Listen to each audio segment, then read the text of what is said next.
मेरे पिता अफगान सेना में जनरल थे। उन्हें तालिबान ने मार दिया। मैं 10 साल की थी, अपनी माँ और 4 बहनों के साथ एक ऐसी जगह जहाँ स्कूल नहीं जा सकते, काम नहीं कर सकते या नॉर्मल जीवन नहीं बिता सकते। एक ऐसी जगह जहाँ सपनों की इजाज़त नहीं थी। मेरी माँ ने किसी तरह हमें वहाँ से निकालने का तरीका निकाला। 2 महीने बाद मैं एक ट्रक के पीछे कैरियर में बैठी हूँ। अंधेरा है, ठंड है, मुझे डर लग रहा है, मगर सबसे ज़्यादा भूख लग रही है। ट्रक का सफ़र कुछ 50 घंटे का था। हमें डेनमार्क के बाहरी इलाके में उतारा गया। वहाँ एक पुलिस अफसर ने देखा कि हम भूखे हैं। उसने हमें दूध, केला और टोस्ट दिया। यह एक सामान्य व्यवहार है, लेकिन मेरे लिए यह एक ऐसा व्यवहार है जो मेरे जीवन में मेरे लिए कभी किसी ने नहीं किया। ये नादिया नदीम की कहानी का बस एक हिस्सा है। अब आप पूछेंगे कौन? नादिया डेनमार्क की इंटरनेशनल फुटबॉल प्लेयर हैं। अब तक 99 इंटरनेशनल मैच खेल चुकी हैं। PSG और मैनचेस्टर सिटी जैसे बड़ी टीम्स के लिए खेल चुकी हैं। फुटबॉल में अपना कैरियर जारी रखते हुए नादिया ने मेडिकल की पढ़ाई पूरी की और 5 साल का कोर्स पूरा करके अब वो डॉक्टर नादिया बन गई हैं। अफगानिस्तान के हेरात में 2 जनवरी 1988 को जन्मी नादिया के पिता रब्बानी खान अफगान सेना में बड़े अफसर थे। वो बाद में जनरल भी बने। 1996 से 2001 तक 3/4 अफगानिस्तान पर तालिबान ने कब्जा किया था।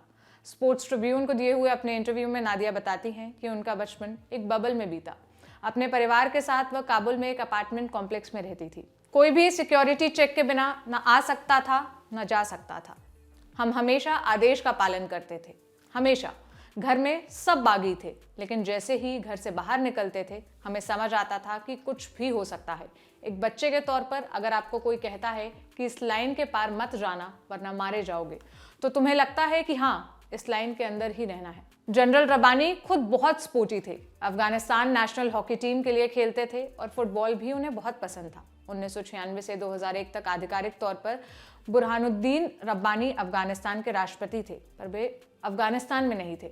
उनकी एब्सेंस में जनरल रब्बानी तालिबान की आंख का कांटा बने हुए थे। यह वो वक्त था जब तालिबान एक के बाद एक देश के प्रभावशाली लोगों की हत्या कर रहा था। एक दिन उन्हें एक मंत्री से मीटिंग के लिए बुलाया गया।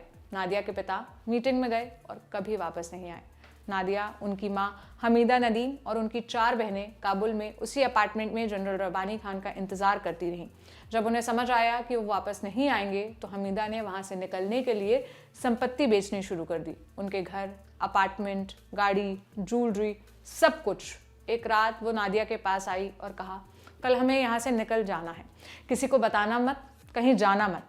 सामान बांधा और अगली रात नादिया का परिवार एक मिनी वैन में बैठकर निकल गया।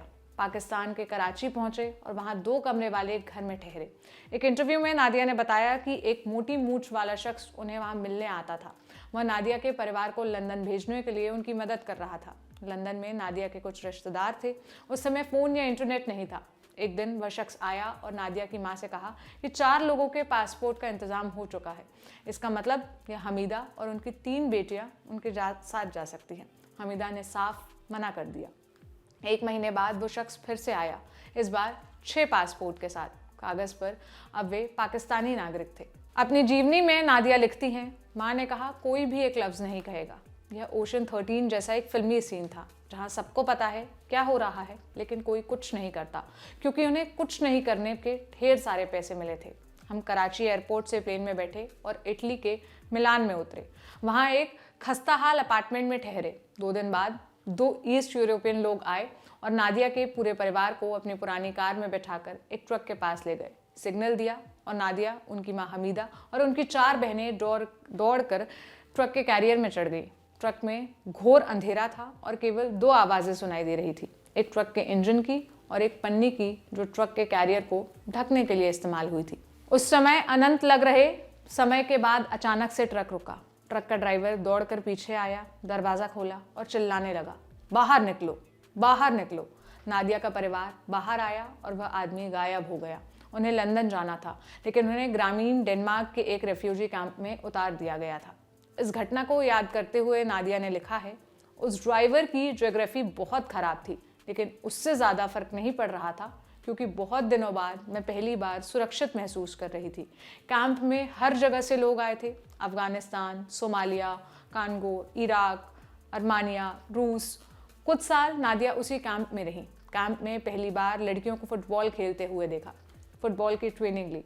हमीदा ने परिवार की लीगल असाइलम के लिए अर्जी दी। अर्जी स्वीकार हुई और उसके साथ शुरू हुआ नादिया का फुटबॉल करियर।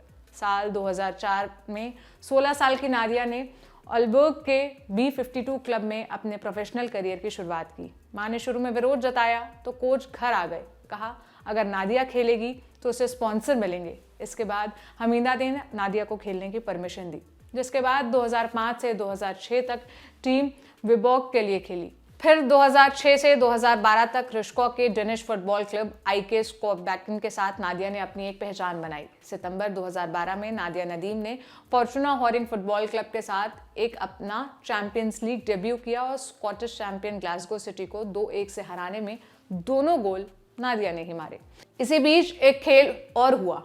डेनिश राष्ट्रीयता कानून के तहत नादिया 18 की उम्र से पहले अंतर्राष्ट्रीय टूर्नामेंट के लिए अप्लाई नहीं कर सकती थी। 2006 में जब वह 18 साल की हुई तो फीफा के एलिजिबिलिटी रूल्स ने नादिया को डेनमार्क के लिए खेलने से रोक दिया। फीफा के एलिजिबिलिटी रूल्स कहते थे कोई भी प्लेयर जो 5 साल तक डेनमार्क निवासी नहीं है वो उसके इंटरनेशनल टीम के साथ नहीं खेल सकता। इसके बाद डेनिश फुटबॉल एसोसिएशन ने इन कानूनों को चुनौती दी। इसके बाद फीफा के लीगल विभाग ने एक अपवाद के तौर पर नादिया को खेलने का मौका दिया। 2009 से अब तक नादिया डेनिश नेशनल टीम के लिए 99 मैच खेल चुकी हैं। 2012 से 2015 तक फॉर्चूना के साथ खेल रही थी।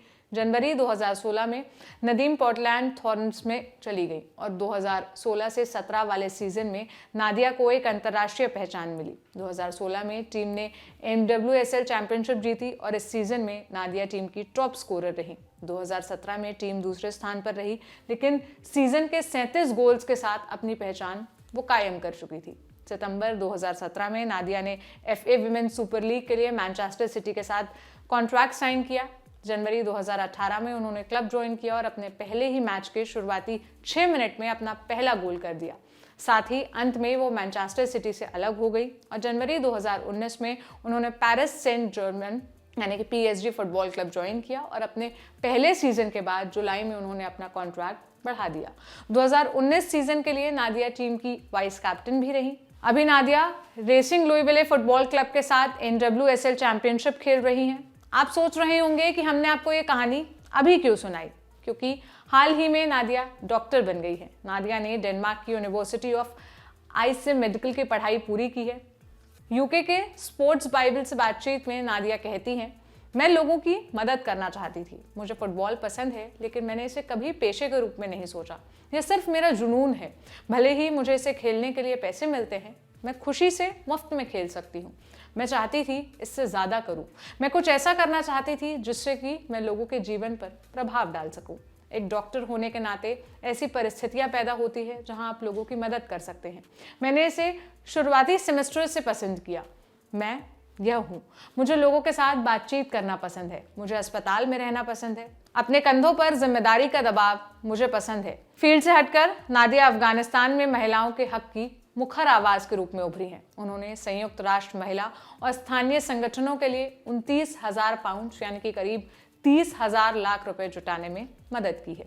5 जुलाई 2019 को यूनेस्को के महानिदेशक ऑड्रे ओजले ने डेनिश फुटबॉल स्ट्राइकर को लड़कियों और महिलाओं की शिक्षा के लिए यूनेस्को चैंपियन के लिए नामित किया था।